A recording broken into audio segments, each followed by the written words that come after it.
On ne nous accepte pas ici. Quand quelqu'un porte une étoile de David autour du cou, on lui fait toujours des commentaires désobligeants. En tant que juif, on ne peut tout simplement pas s'intégrer aux autres.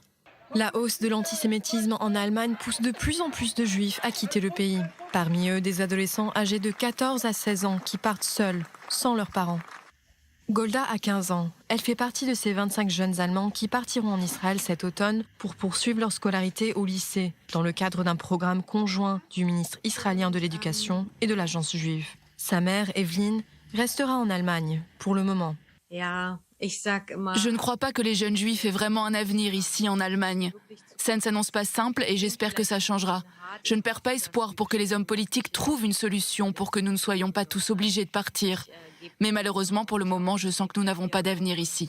La mère et la fille affirment avoir commencé à cacher leur identité juive depuis ces dernières années, notamment leurs pendentifs religieux et autres signes d'appartenance au judaïsme. Pour elle, cela est dû à la hausse politique de l'extrême droite et à l'antisémitisme musulman.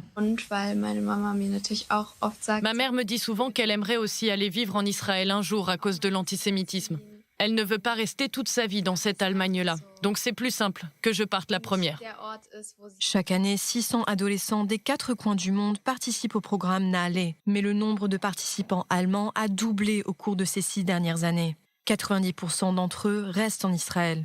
Les parents de la moitié d'entre eux les rejoindront.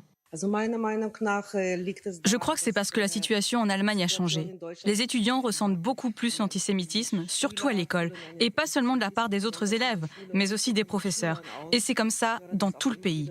Les familles se font du souci pour leurs enfants et veulent les protéger. Les parents eux-mêmes envisagent l'éventualité de déménager en Israël, mais ils veulent dans un premier temps que leurs enfants s'adaptent au pays avant de les rejoindre.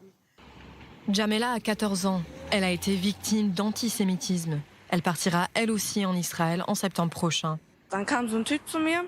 J'étais dans le métro. Je portais un pull avec le logo de Tsahal.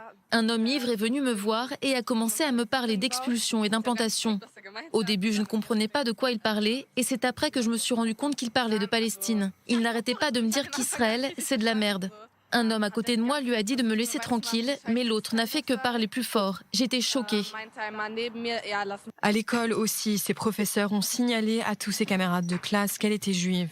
Peu de temps après, elle a commencé à entendre régulièrement des insultes, telles que « toi, la juive ». Je veux déménager parce que je suis fatiguée. J'en ai marre de toujours devoir expliquer ma religion. Quand quelqu'un dit qu'il est musulman ou chrétien, ça ne pose pas de problème. Mais moi, quand je dis que je suis juive, il faut toujours que je me justifie. Beaucoup de personnes pensent qu'il n'y a pas de juifs en Allemagne. Parfois, je dois aussi expliquer la différence entre juifs et israéliens. Et puis ces regards quand je marche dans la rue avec mon étoile de David autour du cou, j'en ai juste marre.